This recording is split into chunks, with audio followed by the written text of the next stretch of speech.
background and what he's wearing, perhaps what he does in the Royal Air Force. But Tom, you have just taken over as Red 1 for the Royal Air Force aerobatic team, Red Arrows, best aerobatic team in the world. Clearly I'm biased, but tell me, how does it feel? Because you've obviously been a team member previously, but Red 1, that's a pretty hefty responsibility. Well, hello, and it is, yes, it's a huge privilege to be able to take over as Red 1. As you mentioned, I was a team pilot from 15 to 17, again, which was a huge privilege. We took the team, or I was part of the team when we went to the Far East, the Middle East, loads of displays around the UK. To go away and then come back to lead is great, and I can't wait to get stuck in. So you, in common with the rest of the pilots, have a huge amount of experience of flying within the Royal Air Force. Can you just talk us through a little bit about what it takes to be a pilot on the Red Arrows? Yeah, every year we put out a notice to all the other fast jet pilots in the Air Force, asking them if they would like to apply to be part of the team. To be eligible to apply, you need 1,500 hours of flying fast jets. You needed to be graded as above average, and to have done an operational tour. So we need people with experience before they even apply. With that application process, we normally get about 30 applicants to shortlist 7 to 9 for those 2 or 3 slots a year. So yeah, we do look at quite a lot of experience before we can even apply to be part of the team. And how has it worked this year? Obviously, COVID has interrupted just everything in the world. It's completely dreadful. How has it worked this year in terms of that cycle of bringing new pilots in? Yes, with COVID and everything, this year has been quite unique. All the team pilots apart from myself are frozen. So Reds 2 to 9 are exactly the same as they were for 2020, and they will be for the 2021 season. It's just me that's taken over as Red 1. So it's got its advantages and disadvantages. The advantages are they are established, so they know what they're doing. The training burden for 2021 is now less, but I am the one that's now learning. So I now need to take over and lead the established team. But it's a great position to be in, and we're all looking forward to putting that display together and to hopefully be able to display in front of the public in 2021.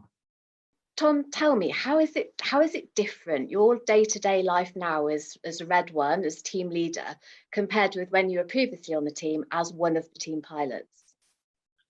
Yeah, it's quite different. So being a team pilot the first time round, everything was new.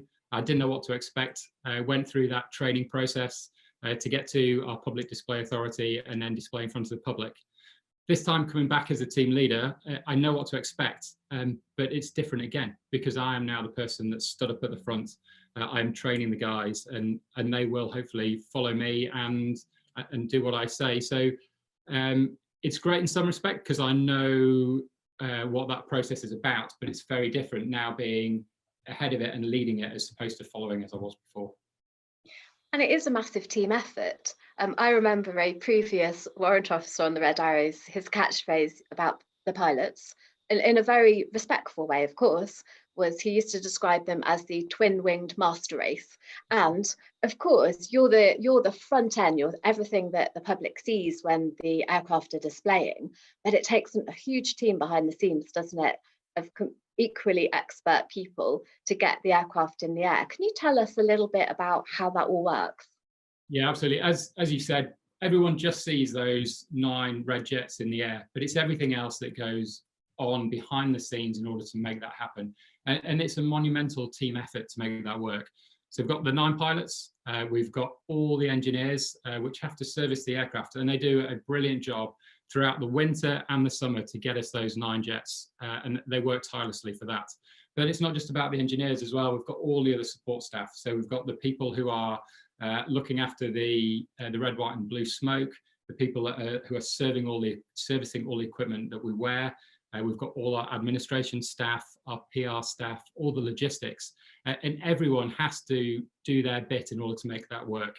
If at any stage something breaks down, well, we don't get to put 9 jets up in front of the public. So there's 100+ people at RAFA all working with that common goal of putting those 9 aircraft up in front of the public, and it's always a very proud moment for everyone, including me, when we can do that, knowing what's gone on in the background. And you mentioned then the smoke, that's very iconic, you know, the red, white and blue smoke of the Reds. And I think people often wonder, how on earth, how does it work? How do you switch it on and off? Where does it come from? What's it, you know, made of? Yep, so we have 5 minutes of white smoke, 1 minute of red smoke and 1 minute of blue smoke. We have a pod that's underneath the aircraft. We have our own dedicated dye team, and their responsibility is to fill the jets with that dye. It's a mixture of diesel and dye. It goes in, it's quite rudimentary. They put it in, they listen to a series of valves to know that it's going in and when it's full.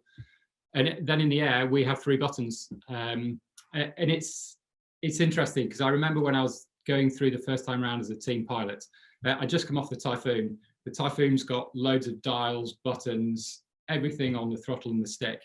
All the Hawker's just got his 3 buttons to put the red on, the white on, and the blue on. It was incredibly difficult to put them on and off at the right time. But on the stick, we just have those 3 buttons for the smoke, and we put them on and off, and that is all down to my cadence and my command about when we put them on and off. And of course, that relies on the boys down the back pressing the button at the right time as well, the other pilots. Yeah, it does. And it sounds very simple, but it's amazing how difficult it is to put that on and off at exactly the right time to make it look symmetrical across the whole formation. So, you know, I spent quite a lot of years on the Reds a very long time ago.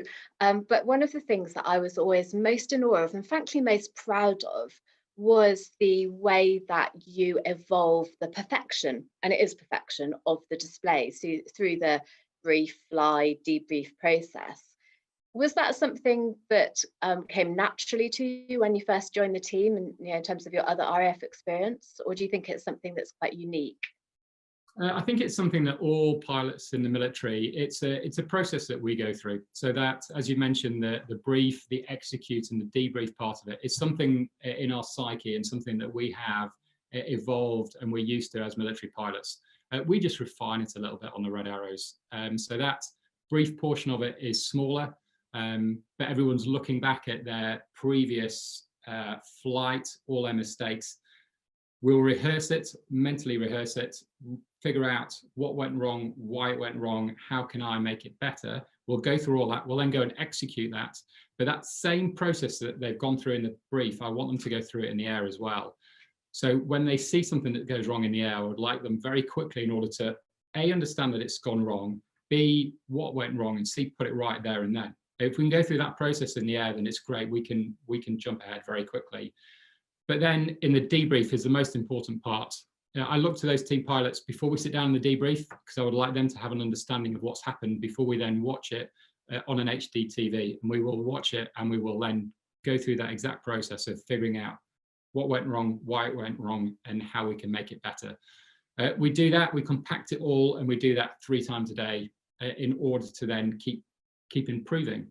And everything that we do is a building block, and it's a staged approach. So we start small and then we just increase the complexity, whether that is the complexity in the maneuvers, the complexity in how many aircraft we have at that time, and we're constantly building that up. And it's great because it's the constant pursuit of excellence that we're looking for. It's not impossible to get it, but we're here to try and strive for that, constantly looking to get the best out of what we can do. And when you talk about excellence, and I mentioned perfection, we're literally talking about your, you know, centimeters, aren't we? Again, I think it's something that people sometimes kind of assume that you have this fabulous autopilot. How actually do you get formation right? How do you get to be in the right place in relation, or everyone else get to be in the right place in relation to you? Yeah, it's all down to hand-eye coordination. Ultimately, is where everyone wants to be. The Hawk T1 that we fly is a superb aircraft, but everything that we do is the inputs that we put in the throttle and the stick. There is there's no automation, there's no autopilots, everything is manually done. And we get in those formation references by the team pilots looking at my aircraft, and it doesn't matter where they are in that formation, they're always looking at my aircraft, and they're trying to triangulate parts or reference markers on my aircraft. If they can triangulate those, that means that they're in the right bit of sky. And it doesn't matter where those 8 other aircraft are and what formation they're in, they've all got a reference on my aircraft. It's great. The guys that are up the front, so 2 and 3 are always the closest next to me. They've kind of got the easiest job in terms of they can always see me and they can always see what's going on. The further back you get, all the way down the wing to 8 and 9, they're really far away and they find it difficult to see. So that's just us when we're going in a straight line. The tricky bit is when we turn. And in order to make that work, then we work all the time on timing. And that timing comes from a metronomic approach, which comes from my voice. So just to make a right-hand turn, I would say coming right now. And on the end of now is when I start to feed the input in on my stick and I start to turn. But in order to make that happen and make the whole formation look like we're moving at the same time, the guys in the extremity have to go really early and go before everything else to make sure that it looks like a line. And that is the bit that takes quite a lot of time in winter training in order to perfect. So it makes it look like no matter what formation shape we're in, we're all moving as one. And then during the second half of the display, you break up into different groups. Can you talk us through that? Yeah, we do. So we've got 2 sections of the team. In the first half, we're all 9 of us together. We then split up and we've got Enid and we've got Jippo. Enid are the front 5, Jippo are the back 4, and part of Jippo, we've got the synchro pair, red 6 and 7. So all of the opposition passes you see with the head-to-head stuff, that is red 6 and 7. They work that up. Just like everything else, they will start higher above the ground, they'll start further away from each other, constantly getting lower and getting their miss distance right. So by the end of it, they should be 100 feet above the ground and they should be missing each other by 100 feet, which is quite close. To put it in context to the hawk, the size of the hawk, that's about 30 feet wide. So they're looking to miss each other by about 3 aircrafts. When you've got closing speeds of up to about 800, 900 miles an hour, then that happens pretty quickly. But in order to make the whole formation flow, we look to constantly have something in front of the crowd, whether that is Enid formation doing their bit, Jippo and Synchro doing their bit. But then as soon as one is finished, we then try and get the other section back in. So there is always something in front of the crowd. And I know you have close relationships with other international teams like, you know, the Thunderbirds, the Blue Angels, the Snowbirds, the Patrouille de France, the other, what's the Italian team, the Frecce Tricolori. Do you kind of look at their displays and sort of think, oh, we could do that? Or do you very much plough your own furrow? It's a bit of everything, really. I mean, so we look at everything that's gone on in the past with the Red Arrows display, figure out what we think is good, what we don't like. But the choreography is, it's a luxury that most of it is down to me, so I can kind of decide what we want to do. But it would be remiss of me to not have a look at those teams because they're all excellent in what they do. So the Americans you mentioned, the Thunderbirds, the Blue Angels, well, they've got F-16s, they've got F-18s. It's a different aircraft to ours and it's got different attributes. So they perform those aircraft brilliantly for frontline fighter aircraft. Ours is a training aircraft, which is more akin to the French and the Italian national teams. And you will see there are quite a lot of similarities in the way that we put our display together. But yeah, we're always looking at other display teams, see what they do. Could we do that in ours? And it goes back to that constant pursuit of excellence. We're trying to make our display as best that we can make it. And I recall from my time on the team that there were a couple of different, be it formation shapes or different maneuvers that, let's say, they were more tricky than the others and they were less liked. Is that still the case today? And if so, which ones are the ones that everyone groans? I don't know about groans. I see it more of challenging, and there are the more difficult shapes. So the really wide shapes are quite hard. 2 of the shapes where Reds 2 and 3 and the rest of Enid are all the way back. So rather than flying off my wing, I have 6 directly behind me, 7 directly behind that. So not only are Enid formation flying 1 back, they're now flying 2 back. So they're really far back. And I really like Swan. So hopefully we'll bring back Swan next year. But that is the trickiest thing because that is the furthest away Reds 2, 3, 4 and 5 will be from me. And that's tricky. And it's funny you should mention that because today is the first day that we've actually gone out and practiced that. Which was great, and yeah, we don't get any of the groans from the guys. They relish it, so they go out there and they look forward to it, and that constant improvement. So we've literally just finished watching that videotape now, And it looked good, but there's plenty of things for us to now work on and start perfecting before we're ready to display it next year. So as you mentioned, you are currently in the middle of winter training. You're flying 3 times a day. How's it going? Yeah, it's great. Yeah, it's great. Today's been it's been blue sky. It's been great. We've been out there, so I can't complain at all. We're lucky to still be flying, still being able to do what we want to do. So it's great, and can't wait for next summer. Fantastic. Well, you know, the Reds have been going since 1965. Is that right now? If my memory serves me right, I think it's 1965. 1964. So 1965, I believe, was the first display Season. Semantics there, Tom. Yep. But you know, Reds have had an absolutely unparalleled reputation for excellence all of those years.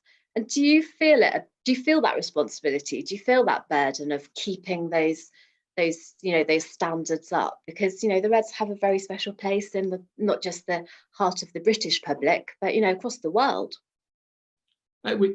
They do, absolutely, and it is something that we are very aware of.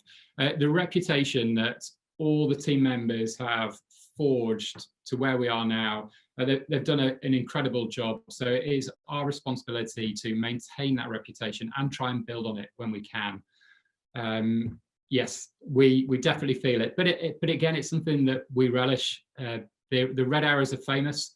We only get a very small tenure on the team, and all we want to do is leave the team in as good a place, and hopefully, if we can improve it, we can, but we just want to make sure we leave it in as good a place as we find it. Well, as an old, jaded ex-member of the team, I would definitely say that, you know, I have huge amounts of confidence. I don't think that the Reds could be in better hands. So we wish you, from the Royal Air Forces Association, we wish you the best of luck over winter training and over whatever, who knows, whatever happens next year. But thank you so much for giving your time today. I know you joined us really quickly out of flying and a debrief, so it's really kind of you to support our charity, and thank you, Tom, and we look forward to catching up again. Oh, great, thank you. It's been a real pleasure, and as I said before, we cannot wait for 2021 to start so we can display from the public again.